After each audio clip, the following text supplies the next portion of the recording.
Hello and welcome to the universe of God. Here is where we discover it and then we uncover it. Thank you so much for taking the time to join in on the journey of discovering God and His magnificent universe with me. I am so excited to finally start sharing this material, and I want to say that I am excited to share the journey that I've been on, and some of you who are tuning in, I'm sure are on or have been on, and hopefully it has led you here to go even further and deeper and higher with understanding God and this creation that we live in. And, today we are met with so many different theories, about our existence and, how our universe operates and just various things. And in the universe of God, we are going to unpack religious things and scientific things and other phenomena that helps to reveal truths to us and helps to connect even our ancient world to our present modern day world. But this is a journey that I'm sure that you will enjoy if you are on it. I have thoroughly enjoyed it, and the things that I have learned along the way, I want to share with you. I want to first say that this is like an investigation, and I've been investigating the universe of God for a long time, and for most of my adult life. And today, I want to share with you angels of light. Angels of Light. This series, this is going to be part one, but this series is going to be about angels, archangels, angles, archangels, and a look into the physics of the supernatural. So I want to give you a background, but I'm going to save some of that right now, and I'm just going to dive on into our material today.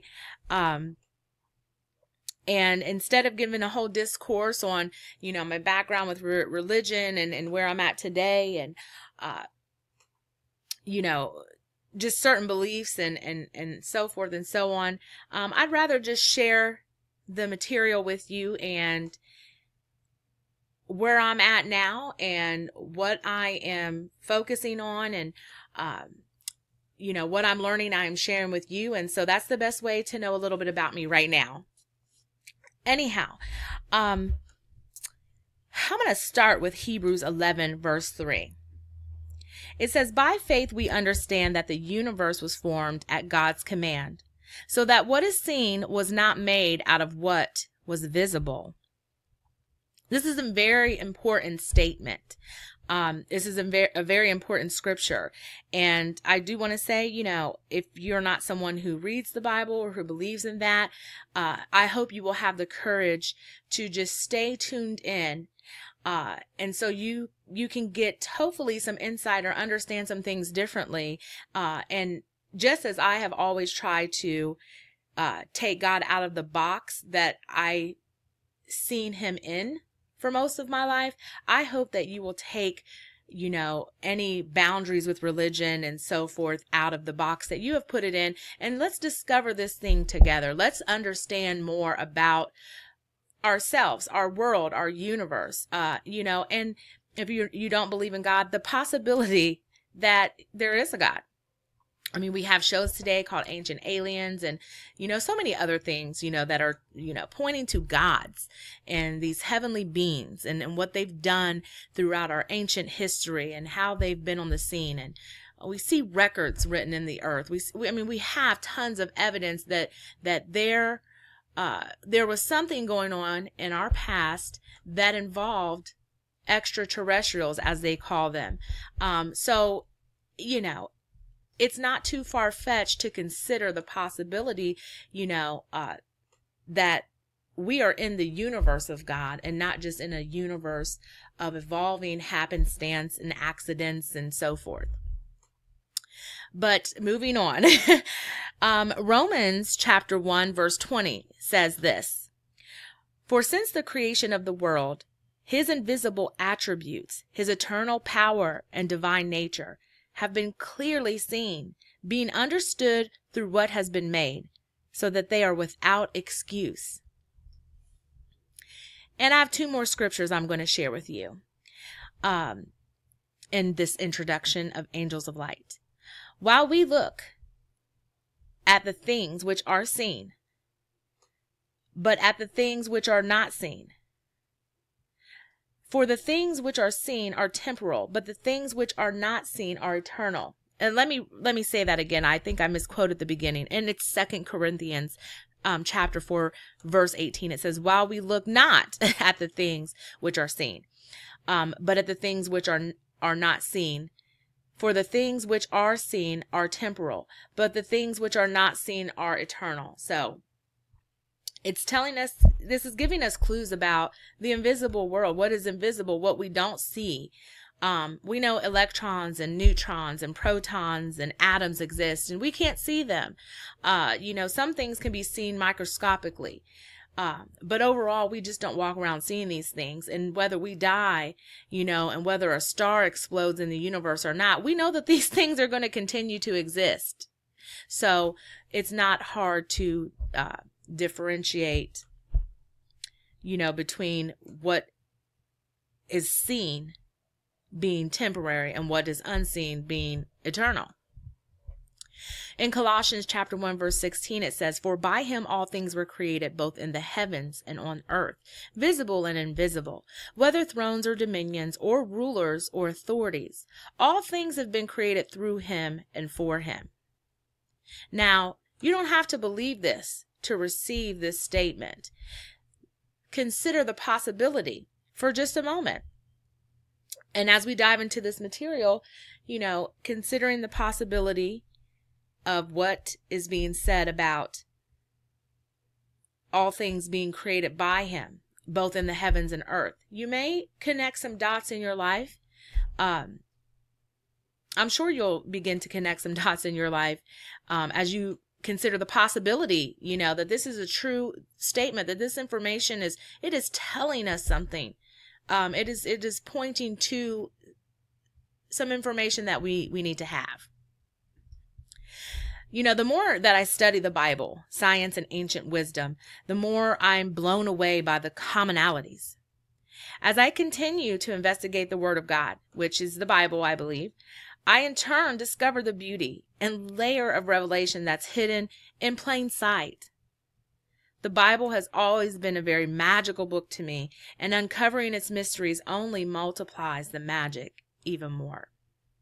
I can't say when I was a child it was so magical, especially growing up and hearing a lot about what wasn't magical to me, and that is the world, of hell, of going to hell and not, being able to do well enough, to escape a doom in the afterlife. And that was, that was a difficult way to learn about God. However, now that I have walked in relationship, my focus is not so much on hell, but on heaven. And there's a reason for that. So, and I can say it this way, my focus is not so much on the negative, but on the positive. And the thing about when you're focusing on the positive, you tend to live in the positive, and it takes care of a lot of the negative. Not all of the negative, because we are in a world where negative and positive, these things are players on the scene. This is a part of our creation. But understanding that focusing more on the positive takes care of the negative, because it's like reproducing more positive and less negative.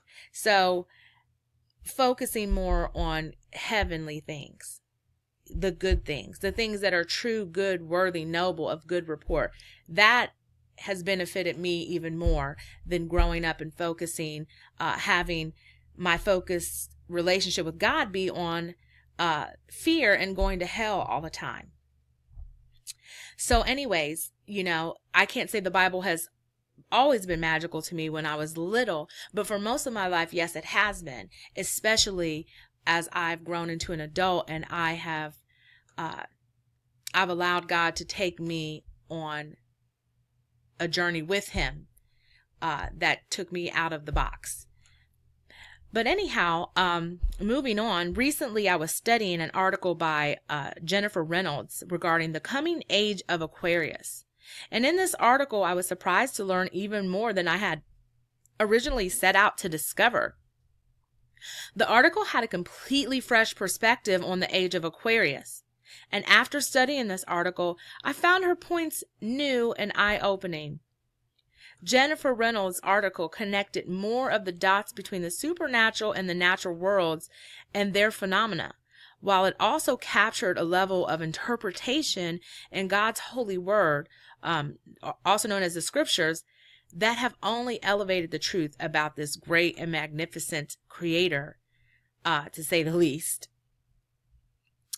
Is it possible that as we scientifically examine physics, which is, quantum physics, metaphysics, astrophysics, that we are really exploring the realm of the angelic and supernatural? This article is a brief view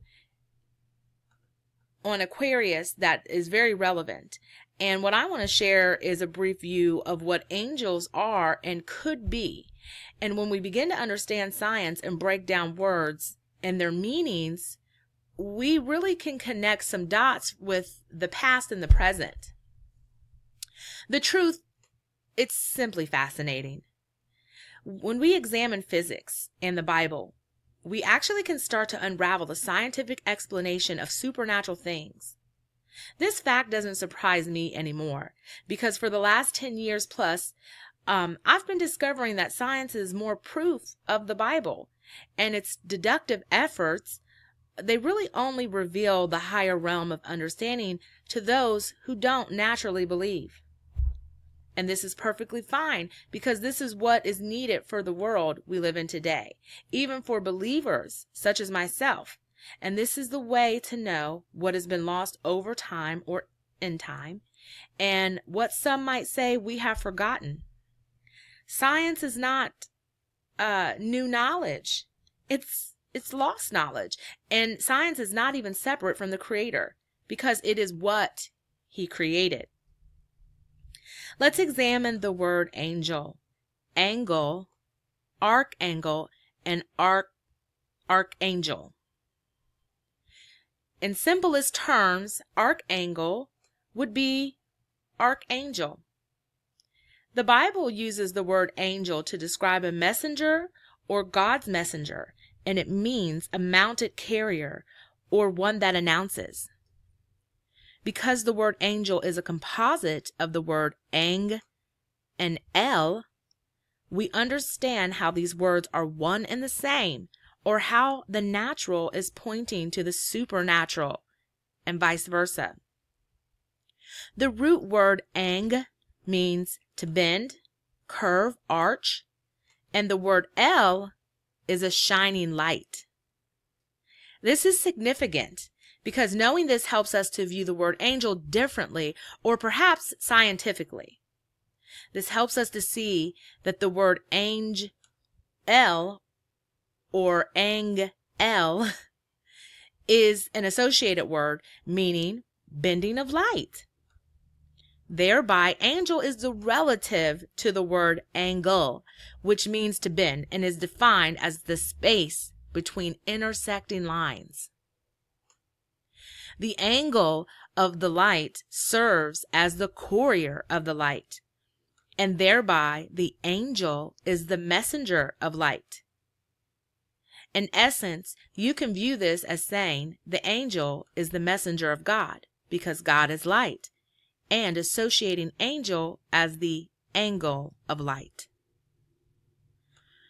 Once creation is stripped down to nothing, we are left with the core of all creation, being electromagnetic waves and light, being shining light, or El, is actually electromagnetic wave. Hence, the word electromagnetic has